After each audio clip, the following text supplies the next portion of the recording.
আমি Eric you. আমি lower Manhattan city কাউন্সিলের প্রার্থী দাঁড়াচ্ছি। আমি কমিউনিটি বোর্ড 1 সেবা দিচ্ছি।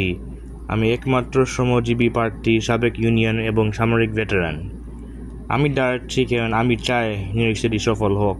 আমি চাই জনগণ এখানে সুখের শান্তি উপভোগের সাথে বসবাস করুক। এই কারণে আমাদের দরকার মজবুত প্রতিবেশী এবং বাড়তে থাকা স্থানীয় ব্যবসা যা নিউ ইয়র্কবাসীদের জন্য বিভিন্ন সুযোগ সৃষ্টি করবে। অনেক দিন ধরে আমরা বেসিক সার্ভিস উপরে মনোযোগ দিই নেই, যেমন খাদ্য, নিরাপদ বাসা, পরিষ্কার রাস্তা। এসব বেসিক সার্ভিসদের দিকে মনোযোগ দিতে হবে। যখন আমি দেখেছি রাস্তাঘাটে ময়লা, আবর্জনা, ইঁদুর, ভাঙ্গা রাস্তা, দীর্ঘমেয়াদী গৃহহীন ক্যাম্প, তখন আমি ব্যর্থ শহর দেখতেছি।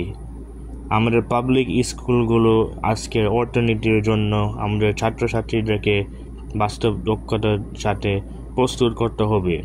শহরের প্রশাসন এমটিএকে দায়ী করা উচিত, যাতে তারা ট্যাক্সপেয়ারদের জন্য কার্যকারী এবং নিয়মিত সার্ভিস দেয়। আপনার শহরের কাউন্সিলর হিসেবে আমি অন্যান্য নেতাদের সাথে মিলিয়ে পুরানো আইনগুলোকে সংস্কার করব এবং আরও গুরুত্বর বিষয় হল টাকা কত ব্যয় হচ্ছে সেটা না দেখে তার চেয়ে মান ও ফলাফল দিকে বেশি নজর দিব। এই ক্যাম্পেইনটা হলো ভালো শাসন এবং ভালো সিস্টেম দিয়ে জনগণের জন্য কাজ করতে হবে, আর তখনই বিভিন্ন সুযোগ সৃষ্টি হবে।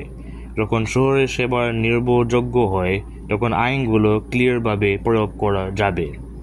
যাতে আমরা সবাই মিলে এরিক ইউকে ভোট দিন, আর তখনই আমরা সফল হব। City council Eric UK vote দিন। ধন্যবাদ।